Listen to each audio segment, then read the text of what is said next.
All right, is everybody having a good time tonight? This place is awesome, isn't it? Make sure you get a picture with Nigel. Nigel is awesome. Okay, we are going to do something we did a little earlier. There are new people here that didn't get to see. First of all, we are going to invite up James Wylder, who has written books of poetry based on Doctor Who episodes. And I think you've done Torchwood and the Sarah Jane Adventures and, yeah, everything. So he has a problem. Let's support him. My name is James. I have a problem. And this book is called An Eloquence of Time and Space. And if you'd like a copy, he does have them for sale. We asked him to bring them tonight because it's awesome. And Chris and I met him in Indiana, right? At the Comic-Con, and we stood there, and at first we're like, this is the guy with the Doctor Who poetry, this is awesome. Do you want to come to Chicago? So that's how we ended up with him here, and I'm just really happy you're here. So I'm going to turn it over to him. He's going to do a couple more poems for us. All right, hello everyone, once again. Now that I have a microphone that's actually functioning, it's good to see all of you once again. And as they said, I'm a bit obsessed since I wrote a poem about every single episode of Doctor Who from 1963 all the way to 2013, which may have been a lot of poems. I was kind of obsessed from a very early age. I got in trouble as a child when I tried to reenact the episodes The Seeds of Death, where there was all this foam bubbling up encompassing the Earth. And I got my dad's shaving cream and sprayed it all over my toys, and I was so grounded. All right. So, let's go to Series 3 and Smith and Jones. Smith and Jones. A Jadoon platoon on the moon? Why did you assume that would be a boon? Only a loon would attune to the goon that harpooned Dr. Yoon. And it's not even noon in June to harpoon with a Jadoon on the moon. So soon. Don't listen to a tune under the Zune. I know it'll make you swoon on this lunar dune. You're a doctor. I am too. Fate like runes, bandits together like raccoons, leading to our Jadoom. Smith and Jones to the rescue then. To assume the doom, Jadoon will zoom into the room and entomb us like a womb with a boom on the moon. We'll weave this all up like a loom, this doom, and then there's no more Jadoon. We'll harpoon in platoons on the moon. I assume.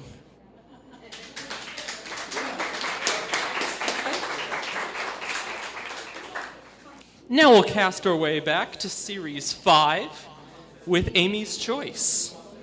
I once had an imaginary friend who bundled me off to dreamland and stole me away like the Elgin to far-off lands where skies were made of manners and city dwellers fish. To the ends the earth had, the start of wars, and I waited till the sky burned with dawn. And he was never there, till I long outgrew my dreams. And in his place, a boy who thought ponytails would make him cool and dreamed of me, not skies. Till the whole world froze to him, and there was no other guy. Thank you.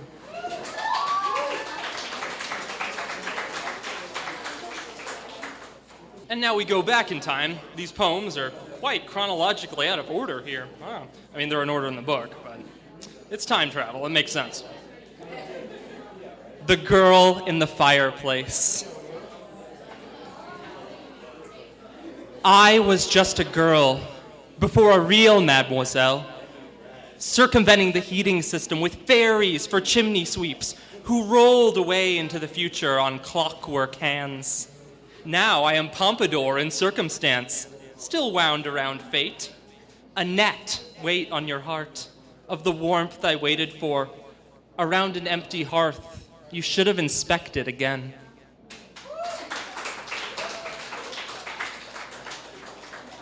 Let's go ahead then to a poem people seem to really like of mine, of an episode people seem to really like in general, The Family of Blood. There is no wrath like an angered God who grants our wishes with storm cloud trod. Drenched in kindness, his cold heart swells. Dreams written down like the Book of Kells till Morpheus affirmed the end to peace with nods. There is no wrath like an angered God who lives without that wedding dress or bells, a field of family he will never sod. Drenched in kindness, his cold heart swells. When friendship dives away your tells, and all you meant was to spare the rod, there is no wrath like an angered God. Shivering stage play, humanity along the dolls. A fake Englishman to bring our screams inside our pod. Drenched in kindness, his cold heart swells. And it wasn't over. Yeah. A family slit by blood to bond in hells. Our slumbers, heaven's chains to make us odd. There is no wrath like an angered God. Drenched in kindness, his cold heart swells. Thank you.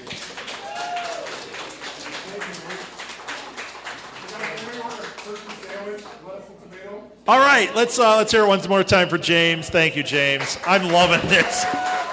Okay, we've got Ronen Kohn back from Time Crash.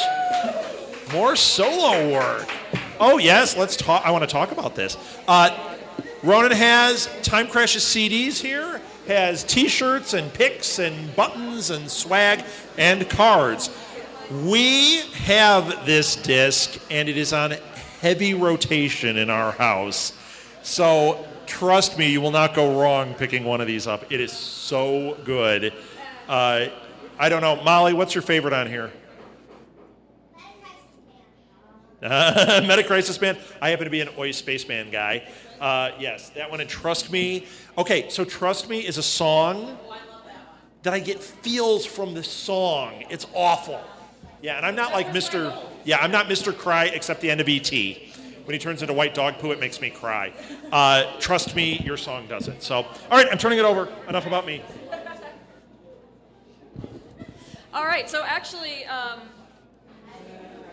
going off of the theme of Family of Blood, which was not planned, because we've never met before, I'm pretty sure. I love your poems, by the way. I love your song. Yeah. But yeah, this is another Time Crash song. This one is called Good Morning.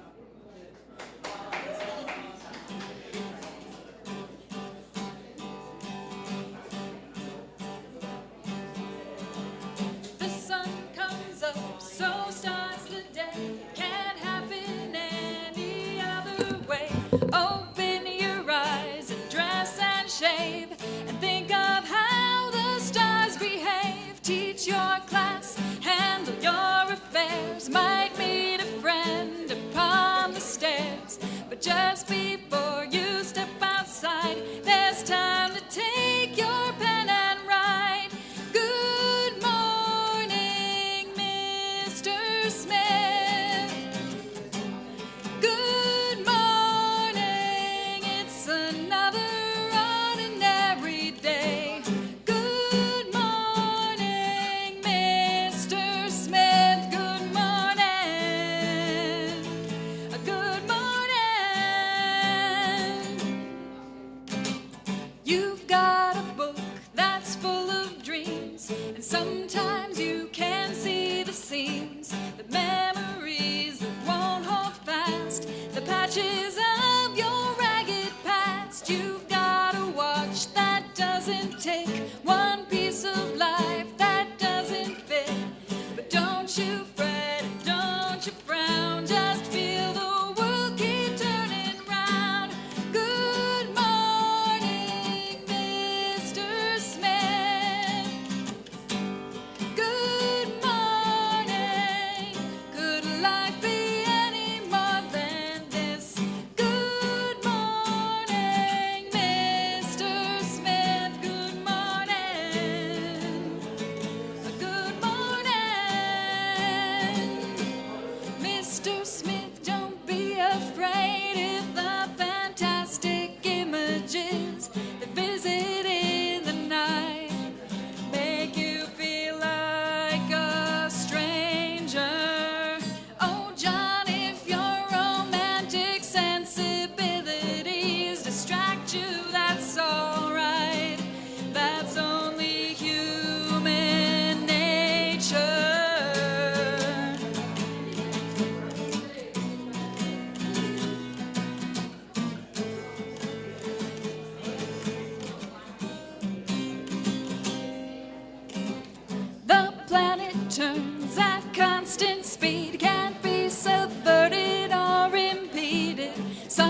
to my guitar.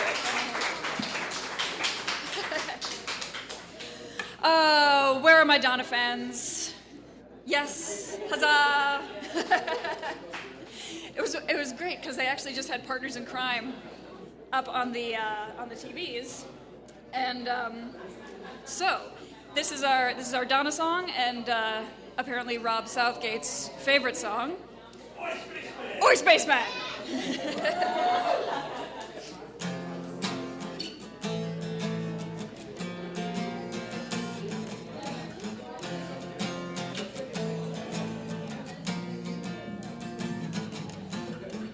You remember the day we met, when I was in my wedding dress? Knew you were trouble, but I still could not forget. You said, come with me, I was too afraid. Too late, I realized the mistake I made. You know, second chances, they don't come round every day. You're not leaving me this time.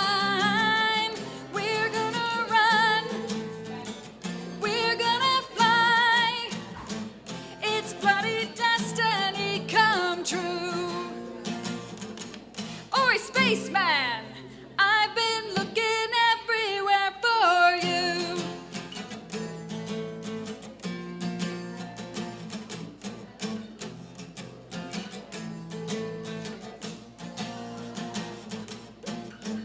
Got my bags and I'm set to go, ready for winter or a volcano, ready to see the wonder and the terror that you know. Don't think you're getting me to walk away. The ginger super temp is here to stay. Everyone who used to know me, yeah, they're all gonna say, where's she gone? Oh, where's that girl? We're gonna run. We're gonna fly. You've got loads of making up to do. Oi, Spaceman! You need someone by your side, a confidant, a friend, a guide, somebody who can knock you down a peg or two.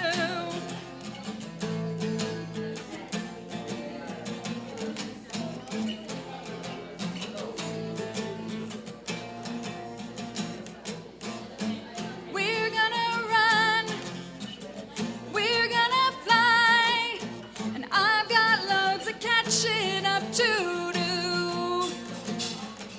Oi, Spaceman, I bloody love you.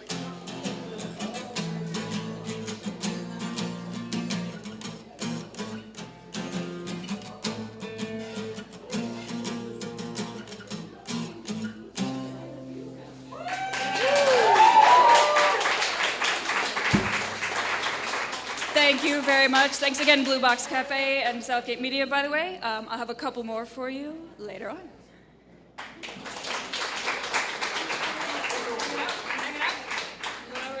Okay. Yeah, you're not allowed to leave. I'm trapped. Yeah. Okay, so we'll give you a second to get settled in here and get your microphone. And I'm not just playing, I'm doing Facebook. Hey, I'm doing Words with Friends.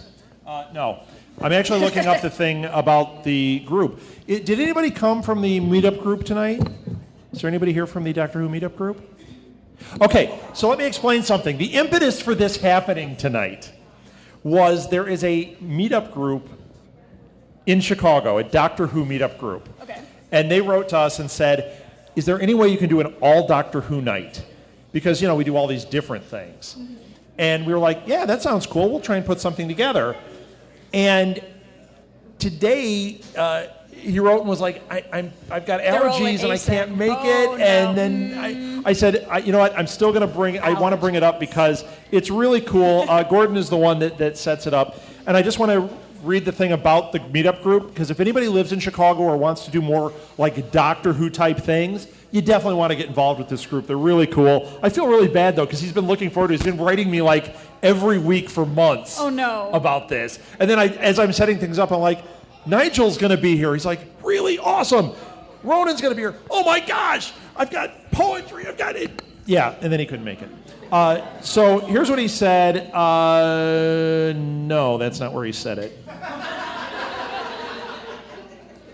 Okay, I'm just going to read what he said, so if it gets weird, it's Ronen's fault. We're the Chicago Doctor Who meetup group. We're a group of Who fans who get together for screenings, social events, and general fun. I bet they go to your concerts. Ooh. We have lots of general fun there. Yeah, you do. And occasionally it's about Doctor Who. Yes. We hold a monthly screening on the third Wednesday of every month at Third Coast Comics, which is on Broadway.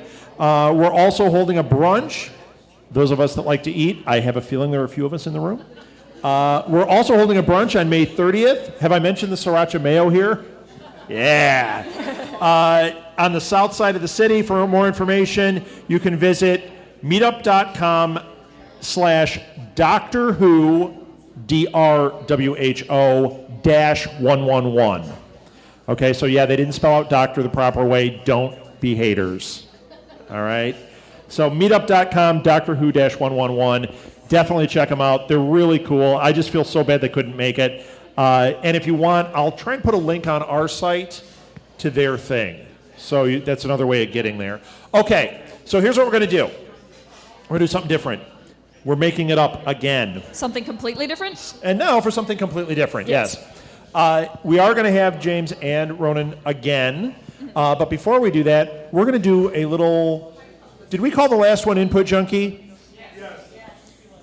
What are we going to call this? I don't know. Input Junkie Satellite. Part two. Right. You're going to shoot a chicken now. So what we're going to do here, do you want to sit here or do you want to sit there? I realized I was sitting on a cord, so yeah. I'm going to need Andy Ointment after this. Yeah. I got a laugh from one person for that one. There we go. Thank you, Becky. Okay. So what we're going to do is we're going to talk about fandom with our special guest for this evening. So let's start out with Ronen. So Ronen, Hello. I don't need to say you're a Doctor Who fan. I can tell by your prison tats. Yes. So how did we end up here? Here in the Doctor Who fandom? In general. Wow. I mean, you and I ended up here because I ran into Mike Fye at a Comic-Con 2 years ago. That's true, yes. And somehow that all happened. But how did you end up writing Doctor Who music? You want like my fandom life story? Yes, the journey, yes. The journey of me. The many tales of Ronen. But I don't have to do it with that accent. No, you don't have to do it with the accent, but I would like the soundtrack and I want you to write the poetry so we can sing of Ronen's victories in Doctor Who fandom. So when we were at the con that we are apparently not speaking of, The con that shall not be named. Yeah. Although I'm wearing its shirt. Uh-oh. Hey, and if you want one, we've got them on sale, cheap. Well, I was part of your Geek My Kid panel. Yes, you were. At that con. So from that, you know that my parents were not particularly geeky parents. They weren't anti-geek, but they didn't really start me on any kind of So they didn't path. like whip pennies at you and give you swirlies and things. No. Geek. It was like Revenge of the Nerds. You'd walk in the house like a nerd. And it wasn't that? No. Okay. That was my No, my experience. dad's a folk Can we musician. talk about it? He would. Do you need to like schedule a therapy session No. later? Okay. But so I sort of just came into it on my own. I started out more as an anime fan. Okay. Oh, you were an anime fan. Yeah. Jonathan, there's your wheelhouse. Yep. More in middle and high school, and Lord of the Rings. Yes. The movies, I did get into it through the movies, but I remember going to see Fellowship of the Ring with my parents. Okay. And after the movie ended, I just sat there like this. Stunned, yeah. And I think I didn't talk for like half an hour. They thought something was wrong with me. And then eventually it was just like, There was. That was so awesome. Yeah. So yeah, I actually wasn't much of a sci-fi person, like, up through college. And I think that's part of why it took me a long time to get around to Doctor Who. Because I was Okay. like, oh, it's a sci-fi show, it's all the thing. What were you into, like, nerdy stuff other than anime? I mean, anime is pretty nerdy, let's face it. Yeah. I'm not throwing stones here, but... And Lord of the Rings. I mean, I did cosplay. Oh, you cosplayed? I cosplayed a Hobbit. So yeah. you were embracing it. Indeed. Yes. My friends and I would cosplay to go, because I didn't go to a con for many years. Okay. But we would cosplay to go to the movies. Interesting. Yeah. I was Pippin at the Nice. at the Two Towers midnight premiere, and way back when the Matrix movies were coming out, when the second one came out, I went as Agent Smith and my friend was Trinity. Just to go Nice. watch the movie. Yeah. I'm down with that. That's awesome. Yep. But I kept hearing about Doctor Who, like just from tangential friends and things like that. Or seeing something on fanfiction.net, you know, Yeah, it and pops going, up. What is all of this? So I remember the way I got into the show was a bit wibbly wobbly in and of itself. I saw the episode Rose on an airplane. On an airplane? On an airplane, and So it was just showing in their...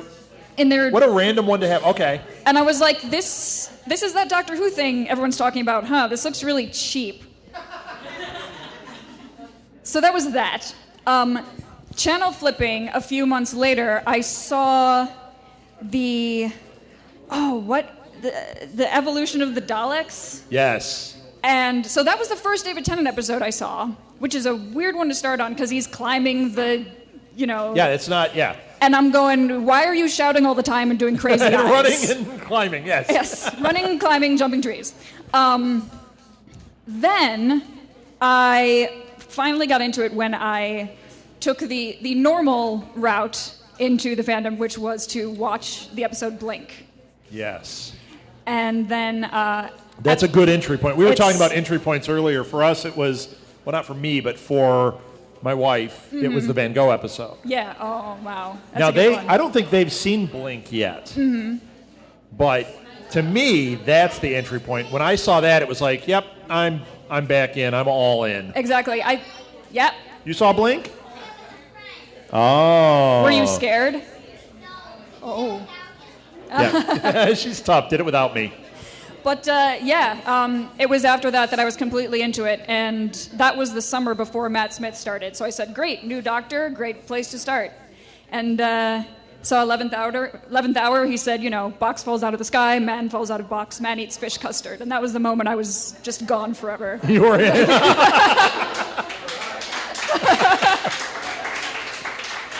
So is that the moment when you saw it and you went, I have to write a song about this?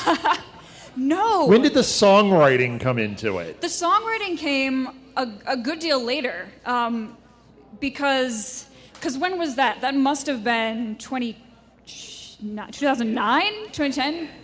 Okay, yeah, because it was 2011 when I was, the story I tell all the time, I was sitting in the Starbucks trying to write songs and thinking to myself, man, anything I write is going to secretly be about Doctor Who. So why not be overtly about Doctor Who? Why don't I just make it not a secret and start a band? Because I knew about Chameleon Circuit, and I knew about Harry and the Potters, and these other bands that write about fandom. Yes. So I knew it was a possibility. I went on Facebook, and I said, would anyone like to start a Doctor Who band? And Dave Kitzberg, who, if you've seen us before, you know is the wielder of the guitar disc, because that is a thing that we have. Yes. Which is amazing. Yeah, it's at ASEN right now. But he jumped on it immediately, and we were just acquaintances at the time. But we got together a short while later and started writing the song that would become Little Amelia, which... is great. Yes. and is based on the 11th You know, hour. I'm a big fan, so. Yeah. Wow. So that's how we got to it. So that happens. Mm-hmm. I have a fictitious tribute band. Okay. It's fictitious. All right. And it's a similar story. I was watching Trekkies 2. You ever see Trekkies?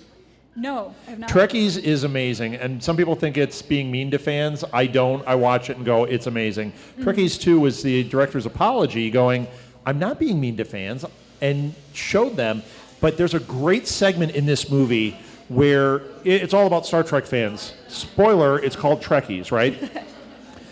But there's a great segment when they go to, I think it's out in L.A., and they follow a tribute band, a Star Trek tribute band called Is it Il Troubadour? The Next Oh, Generation. No. Okay. Okay? No, it's just called Star Trek, I think. And then this is what made me explode. Then they show another band, and they're called Star Trek The Next Generation. And it's like two of the members from the other band, and they're like, yeah, well, we wanted to do some newer stuff, so we joined this other band, and we couldn't think of a name, and then we just went, oh, let's call it The Next Generation. Then they cut to another band, and it's Star Trek Deep Space Nine. And it's like every band is just another iteration of the Star Trek thing, and it's all like, it's one guy from this band and one guy from that band. And I watched it, I was like how the old Star Trek actors keep showing up in the new series. And I was like, I need to do something like this. So Martha and I sat down and came up with all these song titles, but we couldn't stick to one. Oh, no. So instead, and it's fictitious because we're not doing this. Okay. But we called it Starlog. And our first album will be called We've Got Issues. And that's all we're getting off it is that laugh because it's never coming out, and that's it. But I understand because it lit me up, and I sat there. I remember I was sitting there after I saw that, and I couldn't stop thinking about all these songs I wanted to write for that. Wow. Yeah. So I get it. Yeah. I get it. Of course, mine were all parodies, which is going to get you into trouble right away. Trouble how? Well, number one, because I'm not doing it. Okay? So let's leave it at that. So you started writing the music, you're doing this. Now, what has this led to for you? Wow, what has it led to? Well, it's led to, it's really been a fantastic inroad into the greater fan community for me. Because like I said, for a really long time I wasn't very involved in fandom other than consuming what other people did. Like I read fanfic, I looked at costumes and said, oh, that's great. I occasionally did costumes myself, but not in a big way. And it's been an amazing way to give our own contribution into the fandom. Yeah. And get to, meet some great people, play some really great places and some very interesting places as well. Well, it's funny because you guys, you haven't been doing it for excessive long time. It's been a couple of years. Coming up on 4. Coming up on 4 years. I'm not saying I'm not downplaying it, but it's like in that time though, that's about the time that I met Mike was probably 3 years ago, I think. Mm-hmm. I don't remember. But you guys have become synonymous with, in my mind, the geek culture. Oh, thank you. And that's very flattering to hear. And to me, that's a big thing. Mm-hmm. Like, I was talking to one of our podcasters this weekend about, like, geek cred. Geek cred is a real thing. Yeah. And you guys have geek cred. And to me, that's a cool thing. Chris, you don't have any. I'm sorry. No, Blue Box has geek cred in a big, bad way. If I have none? Yeah, I got less than none. I got less than 0. I'm not. That'll be something we'll talk about on something else. Well, because Robert Downey Jr. and James Spader were in less than 0, and there's that weird scene with the two of them, and then they're Ultron and Iron Man. So how interesting is that? Want to talk about Iron Man? I love Iron Man. Okay, no, we're not talking about that. We're talking about Dr. We're not Who. talking about it. So, okay.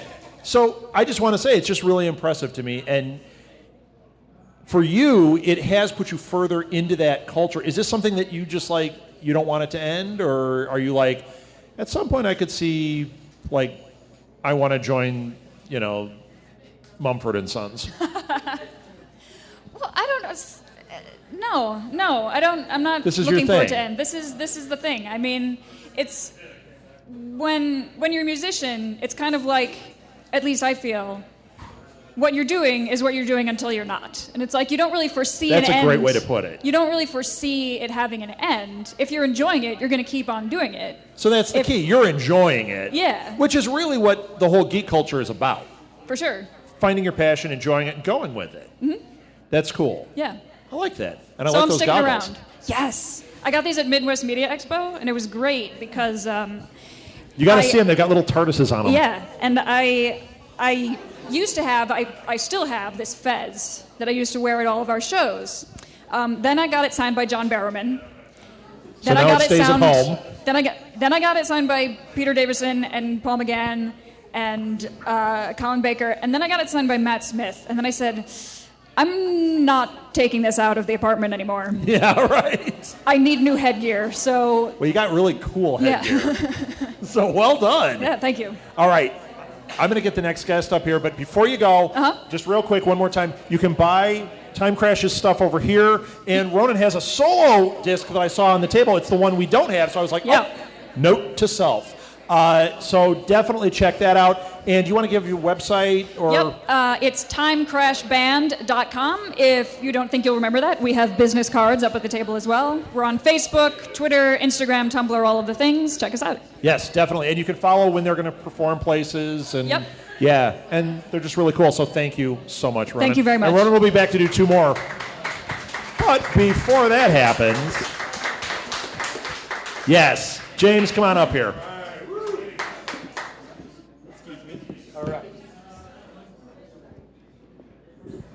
All right, now that you did the talented people, you can bring me up here. Yeah, well, I wanted to get that out of the way. Yeah. And now it's us. Welcome to the Boob Show. No, I'm kidding. So, okay, James. James is a writer, and he's written An Eloquence of Time and Space, a book of poetry based on the Doctor Who. I'm saying this for the podcast, not for you people. You guys already know, but it's it's a book of poetry about Doctor Who. Yeah. And James, first of all,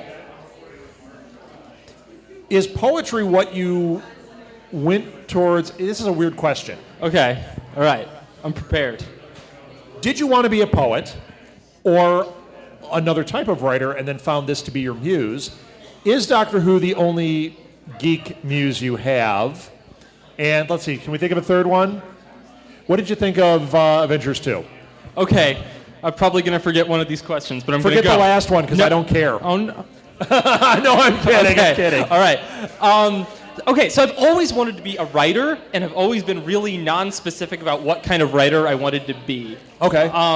I have taken basically any time someone threw something at me and said, hey, do you want to do this? I was like, yeah, sure. I did journalism in high school. I've written 2 books of poetry. This is the Doctor Who one. I've written some plays just because some people are like, hey, you want to write some plays we'll put on? I'm like, sure, why not? So really, I like writing. I love words. I love putting them down. And I'm really unhelpful when answering these kind of questions because I get them a lot. But I'm always like, what really do you love writing the most? And I'm like... I'm not asking that question because I can tell you're just kind of at heart a wordsmith. Mm-hmm. You like words. I love words. They're great. And you liked that word. I could tell. You lit up a little bit when I said it. Yeah.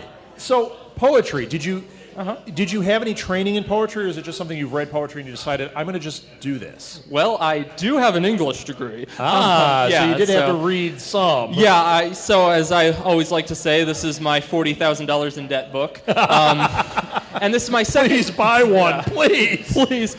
This is my second book of poetry. So I've had poems in different, literary journals and that kind of thing. Okay. And so I established myself before I tried to pull this off. This wasn't my first So round. was this your intention, though? Like, did you have it in the back of your mind, like, I'm going to write poems about the episodes of Doctor Who? No, that wasn't in it at all. No. So what happened? How did that happen? This doesn't just happen. No. You don't wake up one day like, wow, I drank a lot. Wait a minute. Okay, I made a terrible decision. I was thinking like, oh man, I love Doctor Who. This has been my favorite show since I've been like, very shorter than like the shortest fan in here. I'm so small. That would be my wife.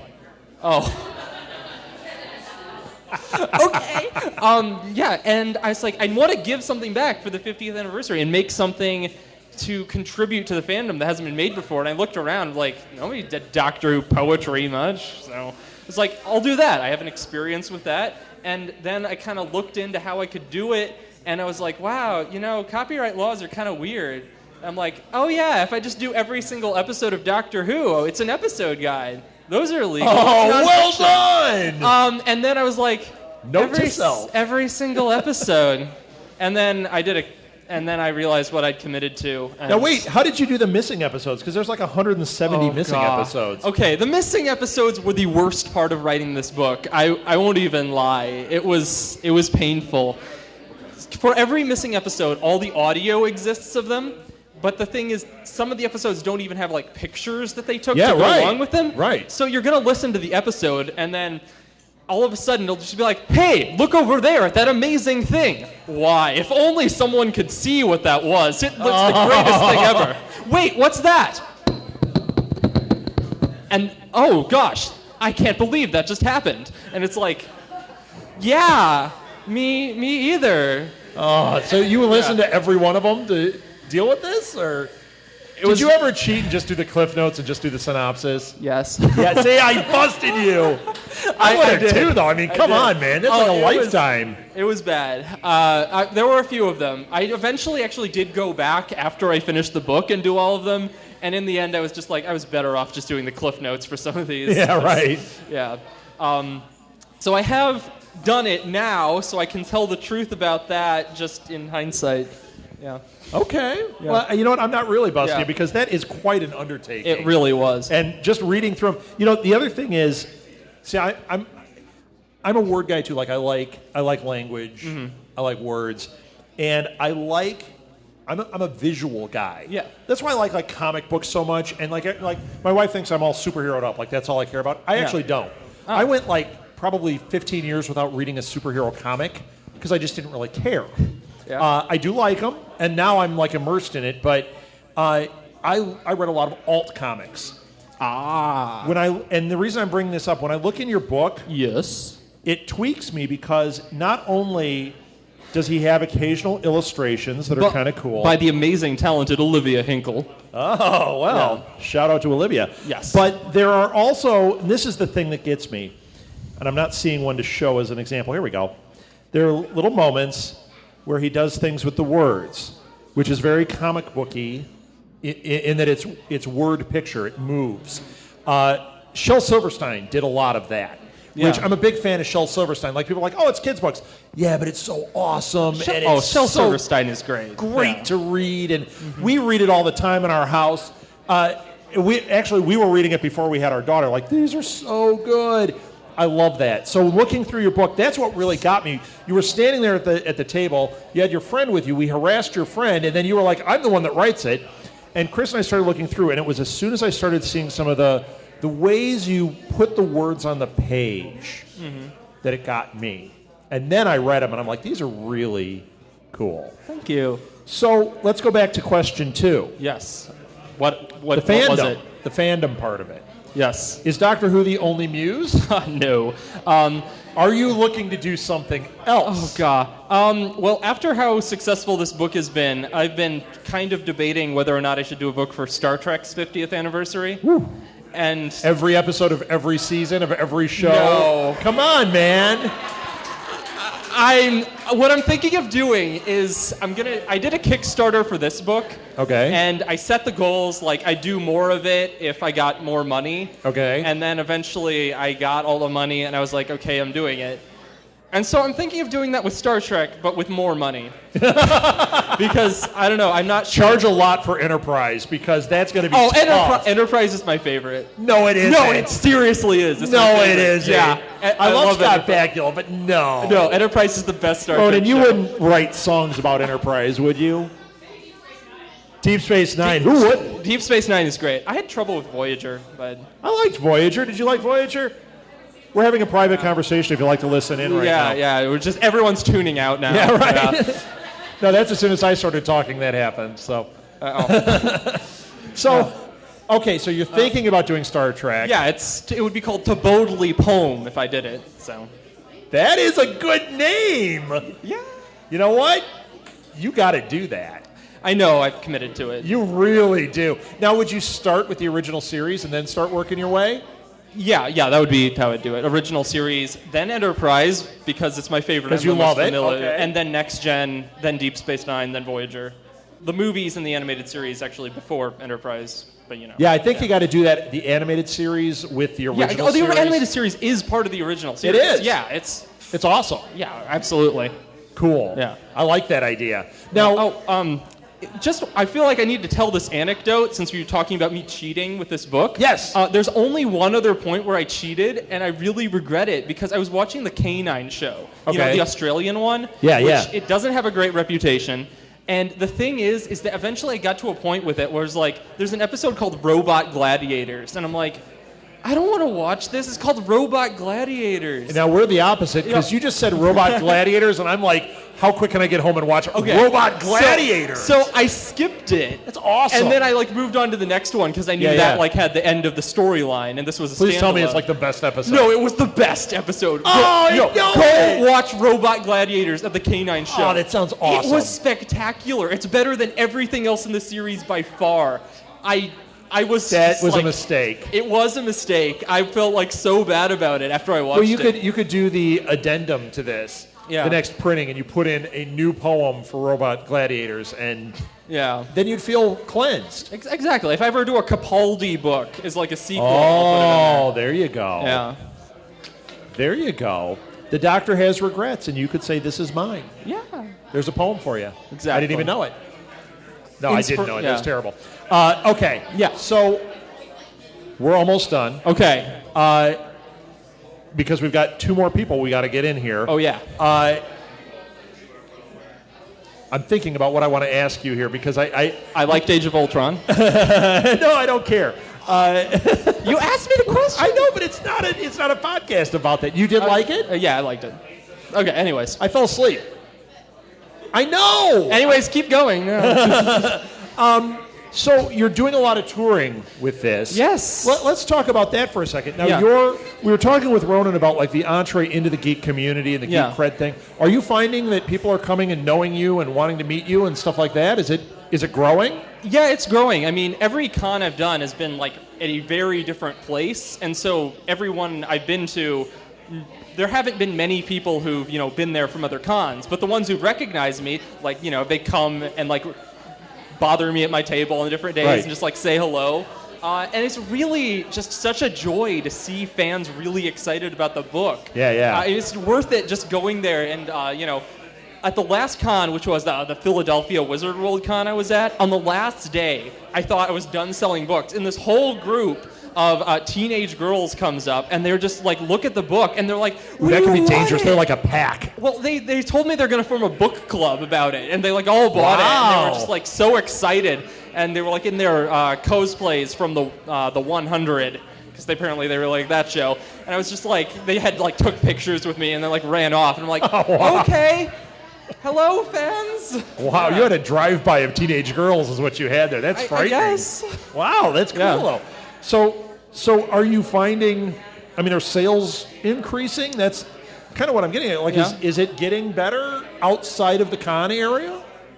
I would think the cons are going to be your biggest thing, but as you grow, I wonder, are people finding it and gravitating?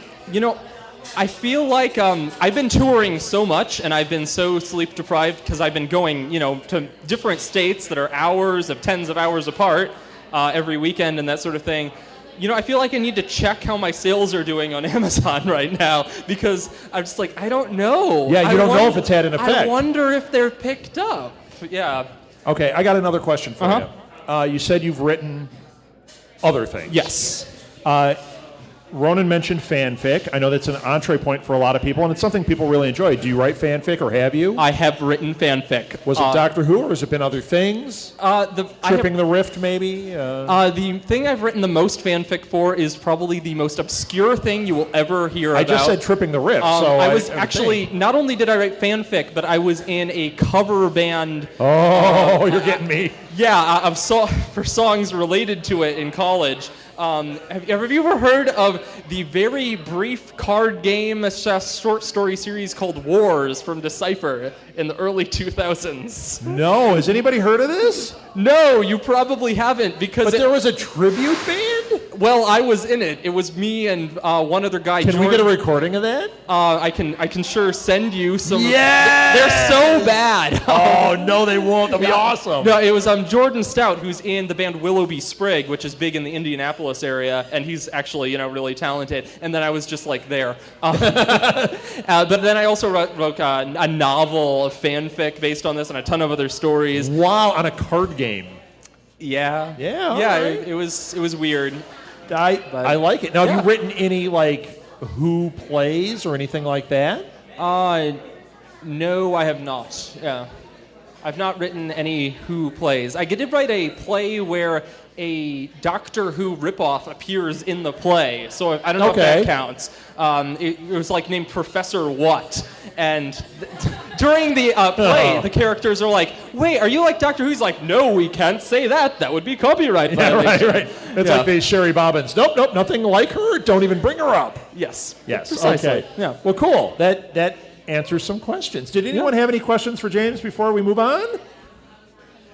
No, that's okay. All right. We don't usually get questions, so I usually get booed a lot, but that's it. All right, James, thank you so much. Thank you. Where can they get your book? My book is available at an Amazon.com near you.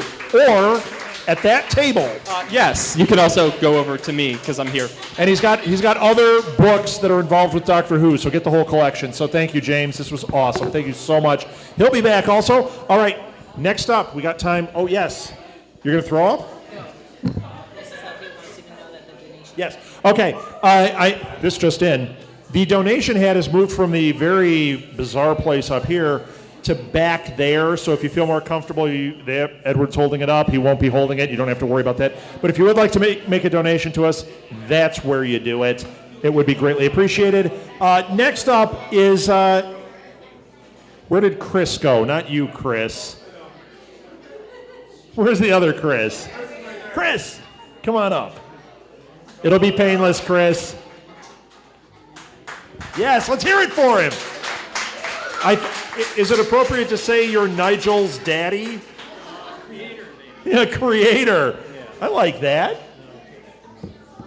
So this is Chris. He is the one that created Nigel the Purple Dalek. Hello? And I'm wearing the button. The Dalek button. Yes. Yeah. So, Chris, thank you so much for coming out and for bringing Nigel with you. Sure. And your lovely family. Okay. So, last year, we found out about Chris. Well, we found out about Nigel. I didn't even know who I was writing to. We were doing an event, and we saw that this Purple Dalek existed, and we wrote to Nigel and said, would you want to come to our event? And then I got this lovely email back from Chris saying, sure, and we'll bring the whole family. And then it turned out a week later, it was the 50th anniversary at the movie theater. Right. And we walked in there, and who's there but Chris and his family and Nigel. Yeah. We kind of That was Nigel's first outing. Was it really? Yes, yeah. So now Nigel is a local celebrity, much more popular than us. Yeah, we were in a race to make that premiere at the movie theater. Oh, awesome. So, well, you succeeded. Yeah. Now, you're a maker, obviously. Right. Chris, where did this stem from? Did this come from like cosplay or just from the maker thing? Or what prompted Nigel to happen? I was always making things. Always. There you go. Yeah. When I was a kid, always taking stuff apart, putting it back together. Originally, I was going to make a R2-D2, and, well, the shape was too much for me back when I was younger, so it turned into K9. Oh, awesome. Yeah. So you made a K9. So I made a K9 way back in 1981, which kind of tells you that I'm older than I look, yeah. And that went to my first convention in 1982, which was Panopticon/Comic-Con, which was named SweatCon. SweatCon. Right. Now, wait, was that in Chicago? It was in Chicago, Americana Congress. Wait, in 82? 82. I was there. Yeah. How weird is that? Yeah, right. That was the one, it was like 2 rooms, right? It was kind of small, right, yeah. There was like the 2. comic people with all their bankers' boxes full of comic books, and then the Whovians. You know what's so funny? I tell a story about this all the Yeah. time, about how I went to this Comic-Con then with my friend, and the comics were in one room, and it was this tiny little room, and the guy who wrote Tales of Bean World was in there. Yeah. And that's why I was there. I was so excited to meet the Bean World guy, and I got his autograph, and like nobody cares. I was so freaked out. I was so excited. Yeah. And then the Doctor Who thing was in the next room, and I was dying. Right. They. It was awesome. It's middle of July, 95 degrees or more. Hot. Right. And they sold twice as many tickets as they were allowed to, I think. I believe it. I Yeah. can't believe you and I were in the same Yeah. place in that such a weird Right. The con. fire marshal came and said, you have too many people. They were sending people home that didn't have 2-day passes. Yep. Like at 5 o'clock. Yep. Yeah. We hid out in somebody's hotel room because we had K9, you know. It Yeah, was- yeah. That was our I bet ticket, K9 yeah. was a huge hit at Oh, that. yeah, yeah. I mean, there was a Dalek there, too. Really? Yeah. See, I don't Yeah. remember seeing a Dalek. I don't remember. I I remember people in didn't- costume, and that was real early It was a real long cosplay. time ago, yeah. But I didn't remember much about it. I mean, just some of the details. It was hot. Just 2 weeks ago, or like last month, I dug out K9. 20 years he's been sitting in the shed, Still work? to a degree. Yeah. But then Are you gonna remembering- revive I K9? was remembering at that show, there was a a PBS crew there from Cleveland, I think, Okay. shooting a documentary, Once Upon a Time Lord. Once Upon a Time Right. Lord is a great name. I Googled it, and it exists. All right, we got to look that Yeah. one up. Yeah. Martha, take note. Once Upon a Time Lord from PBS. She's not Yeah. listening to me. Why would So, she? It's Dug it recorded. up. That's why I Yeah. record everything. I dug it up, and Now, are you in it or just I K9? saw 2 seconds of me following K9. With a pooper scooper full of nuts and No, bolts? well, he had a Atari joystick attached to him. That's awesome. That was the technology back then. Oh, sure. Yeah. That is fantastic. So look in the future for K9 to come back to Now life. you did K9. Obviously, you've done this masterpiece. Did you do other characters? Have you dabbled in that? Big in costumes, cosplay, but mostly for Halloween. Were So, they fabric or did you do like this kind of fabric mostly? thing? So no like Cylons happened. In high school, I made a Cylon out of a welding mask. How did I know? Yeah, yeah. That's awesome. With the little light going back and forth. Ah. But it was just a helmet. That's great. Put on a hoodie, pull it over that, walk down the halls during classes, go into a room, sharpen your pencil, and walk out. And, you know, people just sit there, and by the time that they've figured out what happened, you'd be running away down the hall. That's great. Now, were you a guy that was cosplaying yourself, or were you just making the stuff and getting others to do it? Just doing it, well, myself mainly. It's like we had an annual Halloween party. Okay. It's like, you know, what can I do to top last year? Your kids are into it. Yeah, yeah. A lot of my costumes have existed. Several of them are Muppets. Muppets. Okay, Right, so yeah. is that kind of your Right. So kind of these- your muse at this point? Yeah, You love the Muppets? Yeah. or- Well, they were makeable. They were doable. Yeah. Right. Because they're handcrafted. They didn't have to be shiny metal or anything. Well, and your daughter drives Nigel, correct? Yes, yeah.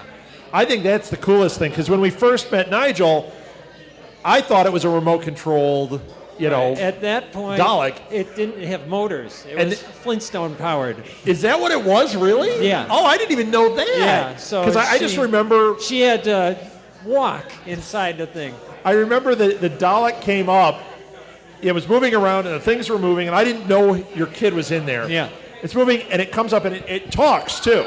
Okay, and exterminate, and it comes up and it goes, Dad, I'm a little hot in here. Can you let me out? And I'm like, whoa, whoa, it's his dad.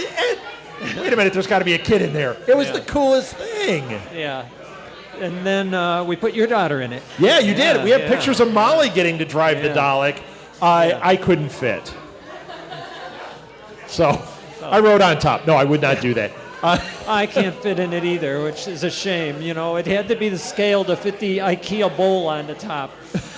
Now, have you done, is he the only Dalek you've done? The only Dalek, yeah. The only Dalek. Right. So you're one and done. And why did you choose purple? It had to be different. Battleship Gray, there's too many of them. Yeah, you've seen it, right? And we gave him a name that stands out. It does. And it's become a brand, you know? Now, do you get asked to show him a lot? Does he go out a lot? Lately, Or is it just us that keeps asking you? once a month.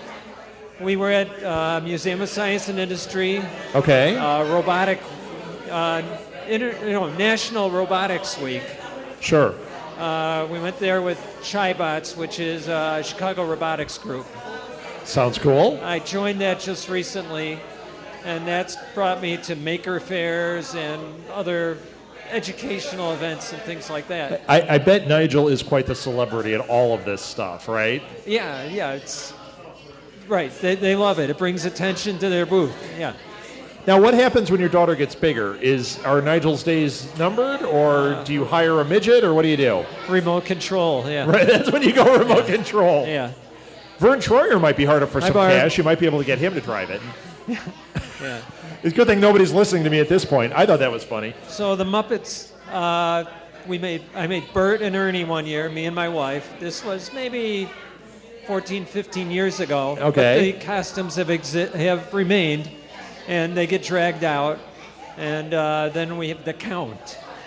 Oh, you have the Count. The Count, yeah. Now, didn't you debut something at C2E2? Wasn't there a Kermit or something? Yeah. The Kermit we made specifically for C2E2. Kermit Okay. the Reporter. Okay. It was my daughter Barbara was going to be in the big contest, and we made this fantastic costume. And as we were putting in the entry, they have a new rule this year, 16-year-old limit. So we got messed up on that one. Oh. They had no contest for kids. Really? Yeah. So it's a fantastic costume. We took it out last night. So you better bind her so she doesn't get bigger. By the time Right. she's 16, she'll fit and win. So last night we took the Count, Ernie and Bert, and Kermit the Reporter out to the new movie about Carol Spinney. Yeah, the one of the documentary about I Am Big Bird. Right, yeah. Yeah. Was at, Did you enjoy it? Yeah, it was kind of emotional, but it's really a good movie. It was at the Gene Siskel Film Center downtown. Yeah, I just heard a review of it, and they said that there's a point in it where it just rips your heart out. Oh, yeah. And said it's fantastic. Yeah, it is. So that's So two we did reports that, now that it's great. And the film center is connected to the ABC studios, Channel 7. So then we paraded by the window where they're filming the news and waved, you know how you get in the end of right. the news. So, the cameras all were pointing at us. Oh, and of they were course. How do you waving. not? People behind the glass were pulling out their cameras. That's excellent. Yeah. That's excellent. Now, one last question because we gotta move forward. With Nigel, because we talked about you a lot. I want to talk about Nigel just one more time here. Is there a website? I mean, how do people find Nigel at events? Because like this, we invited you, we tweeted it out a little bit, but is there like a central place? Because I think it's really cool. Like, I would love to bring Molly's friends to get pictures with Nigel. Yeah, we have a Twitter. It's Dalek_Nigel. Okay. And a website, snarpco.com. I will put those in the show notes for this when we put it up so that people can find it. So if you want to follow Nigel, absolutely do it. Or go over by the Dalek. There's a sign on the back. There you go. Yeah. It doesn't say kick me. That's the sign on mine. Get your information there. So thank you, Chris. Okay, thank you sure. so much. All right. Did you have anything else you wanted to say? Or are you all good? That's it. It's awesome. It's awesome. And thank you to your family. All right, we got time for one more quick little interview. And this is one we have never done as an interview. We need Chris Mao up here. Right, Mao. Now, we've never spoken in public before. Never. So what did you think of Ultron? No, we're not going into that. Free thumbs Pitch up. Perfect 2 was awesome. Edward, you can see that one. Okay, so Absolutely. Chris is the owner of the Blue Box Cafe. I think we're familiar with the Blue Box. Thank you. So, Chris, I want to ask you a couple of fandom questions here. Yes. First of all, I know you've been in food for a long time. Yes, my entire adult life. But yes. Did you ever work in a geek-centric establishment? Never. Was it a dream, or did you just go, I love Doctor Who, I want to open a cafe, and that's where the thing started? I never worked in a geeky or a geek-centric or a place like that. The only themed place that I kind of worked at was Dave & Buster's. Okay. So, not that I got anything from that, but that's what I did. When Kathleen and I decided to open up Blue Box, I had this idea about doing a Doctor Who themed cafe just because I've loved Doctor Who for a long time. I thought it would be cool. I guess we have talked about it a little bit. I didn't want to make it just Doctor Who because I didn't want it to be the gimmick. But I wanted it to be part of it and part of the culture. And so then we did it, and it was supposed to be that corner over there was just supposed to be Doctor Who. The rest was supposed to be a deli coffee shop. And of course, that grown. didn't happen. That did not happen. That was quickly but I do done. have to say, as somebody who was driving by and saw the sign and came in, I think you succeeded at what your goal was, because I didn't walk into crappy theme restaurant. We walked in and it just felt like this is a fan owns this, and it's about the food. Like we ate the food and we're like, the food and the coffee were great, but it had that feel. We felt really comfortable because we are fans. Right. You know? Whereas, you walk into walk into Medieval Times, which is a theme restaurant. Yes. And Everyone's talking to you in their accents, and they're all dressed up, and you're just like, okay, enough. Right. Like if we had walked in here and the whole staff is dressed in Doctor Who and all that, the focus is on the gimmick rather than on the food, and you succeeded in making it the opposite. Well, we didn't want to alienate anybody from coming in. So too bad. Yeah, exactly. It alienated me. Well, no, yeah, exactly. No, but you know what I mean. Once a week. We did not want to make it just about Doctor Who because we found out that maybe 40 or 50% of the people have no idea what Doctor Who is. I still get questions like, are you guys about One Direction? Were you a policeman? Wait, One Direction? One Direction, because they did a video that had a phone booth. And the guy's like, oh, I see a phone booth over there. I go, well, it says police box. Did anybody in here think it was the One Direction coffee shop? No, I know, exactly. So, I mean, awesome. we just wanted to do it. So, like, when we came up with the name, I planted it in Kathleen's mind, Blue Box Cafe. It kind of met my criteria. It was catchy. It wasn't specific saying, hey, I'm it doesn't Speed have Racer a Cafe. copyright issue. It's like the TARDIS Cafe. You're in trouble there. Exactly. And you're also way too fanny. This is, fans, when they see Blue Box Cafe, they know immediately what it is. Right. And I'll be walking around, and I've worn shirts at cons. I've go to the bank. I've called vendors, and they go Blue Box Cafe, and I'll get about half of them. Does that have anything to do with Doctor Who? I'm like, absolutely. Yep. But then there's people that don't know what it is, and I don't want to lose them, so they go, oh, that's a cute name, or that's a catchy name, I'll remember it, and they keep coming back. Right. And then we've turned some of them into fans. So it's cool. Yeah. Well, it's well done. And like I said, I'm a big fan of the food, obviously. We try, so. And the coffee we have a problem with. Yeah, because you drink too much. That's the problem that you have. That's the problem. Well, I think that, the main thing about any restaurant is you have to have good food and you have to have good service. Right. And, if the atmosphere is good, that's great. There's been I think we've all been to plenty of places that maybe the atmosphere hasn't been the greatest, but the food is good. There's plenty of those dives, the greasy spoons that we see all over Chicago, but we go to because the food is good and the service is good. Right. And so I think if you have those two elements, especially the food and the service, it'll be good. And then we also happen to have a cool place as well. Right. It works out. It's a good combination for us. So have you found, I've asked the same question of the other people, have you found that there's like a geek cred thing for you, or have you achieved that? Like you walk into some of the situations now and it's like, ooh, it's Chris from Blue Box, it's the Doctor Who guy? You know what? I didn't do it for that reason. I think I've gained some, and I think people recognize me, and even you said it's like people want to meet you and people want to do that. And I think that's happened, but I didn't do it for that reason, so I'm not seeking it. It's not about the fame, but there is a geek cred element to it. I think there is some. I think we lend some legitimacy to it, but I'm by no means, and I don't want to say looking at it, I feel comfortable in my fandom, and so I'm okay with it. So if I get that, that's great.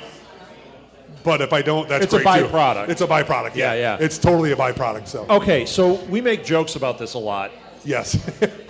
Everything. Everything. But here's my question. Is Blue Box it, or would you see yourself expanding into other fandom? Yeah. Or would you like to expand the Blue Box thing? It's just, I don't want to get too personal with it, but is this something you've thought about? Because we joke about doing all sorts of things. The transporter room or the holodeck, whatever. How awesome would that be? That would be fantastic. I think there is... I think as long as you have those first elements that we talked about, if the food is good and the service is good, you can make it apply to anything. I think we lend credence to the Doctor Who thing because I'm such a big fan that we don't just have the posters on the wall saying, "Oh, I'm a Doctor Who fan." I've got a picture of Tom Baker. I've met Tom Baker. I love the show. I can answer questions. So if if we did something like that, I would have to be something that I'm knowledgeable of, which is a lot of things. I hate to say a lot of things, but we could do Star Wars, Star Trek. We could do, if I wanted to go in Quantum Leap, Fraggle Rock, exactly. We got it all. Running scared. We could go into all that Running stuff. scared. So, yes, we'll go back. We need to talk we'll about go to that. the 70s, yeah. But I mean, I think we could do it. But it's also this project came together. It was all of the pieces fit together perfectly. Yeah. And it was really good, and it would have to do that on another project going forward. But I could do it, so. Could do it, maybe. Is it something that you think about? Yes, Like, have you and all Kathleen the sat time. around and gone like, what if we did call it the Cantina and we made everything kind of Star Wars themed? You know what? I'm more of that. And Ronen could write Star Wars That's songs right. and play in the corner. She could be the house band. Yeah. Ronen as the house band. Yes. That would be awesome. Well, actually, Ronen, you guys kind of are the house band here at Blue Box, aren't you? Could I get you and Questlove to be the house band? Would that be awesome? That would be great. That'd be. No, I think we could. Yeah, I think it would be. I would love to do that. I always have ideas running in my head all the time about what I would do if a different restaurant, like a diner, Right. whatever, blah blah blah. So that's always up here. Yeah. So who knows? Who knows? Who knows? Who knows? That's Yes. right. Cool. Yeah. Okay, so we're out of time. Yeah. I just wanted to have that quick little thing here. Blue Box, it's just awesome. We have such a great time here. Every Saturday night, we do Live at the Blue Box where we do different podcasts, and Chris and Kathleen have both been on a number of them. Chris is a regular. He's actually made it to the host page on our website because he's on so much. So that's scary. It's just a blast. I mean, we just have so much fun. It is. And you can also catch us. We do a lot of cons. Yes. And we do a lot of panels together. So if you go to the cons, just look up and you're probably going to find us there. Yeah, it's kind of funny because when Rob approached us and came in and started doing this, I kind of asked him the question. I'm like, "Hey, how do you get to start podcasting?" And his eyes got big. He's like, "Here, this is what you do." And then all of a sudden, I don't want to say he sucked me in because that's not the right thing. I was a very willing participant. Yes. But he's like, "Yeah, you could come in and co-host wait this." Wait a minute. You were so wanting to. Oh, I did, totally. First night he walked up, he's like, that is not exactly. How do I get into podcasting? Mr. Southgate? Yeah, exactly. I'm like, "Hey, buddy, put me on." No. Right, yeah, no. And, but we just asked him to sit in, and, I mean, you're a huge, no offense, you're a huge dork, and you were great on here. Huge dork, yes. I mean, you know all this stuff. It's finally paid off. That's all I got to say. Finally. 48 years later, it's paid off. So Martha says our whole lives led to this moment when I got to do podcasting because this is what I did before the microphones were on, and I bored her to death. Now you bore thousands of people or millions of people. It's 1,000 people a day download by boredom. That's right. There we go. And I still am only talking to you and Alil. So, exactly. Well, cool. Chris, thank you Awesome. so much. Thanks, and sir. everybody, Appreciate Blue Box it. Cafe. Thank you, guys. Thanks for coming Check out, them everyone. That's awesome. Just type it in on the website if you want to find them. It's theblueboxcafe.com. We're on Twitter, Instagram, the whole shot. So thanks, guys. Excellent. Thank you, Chris. Thank you, Kathleen. Thank you, Blue Box. All right, that's it for this show. Thanks, everybody.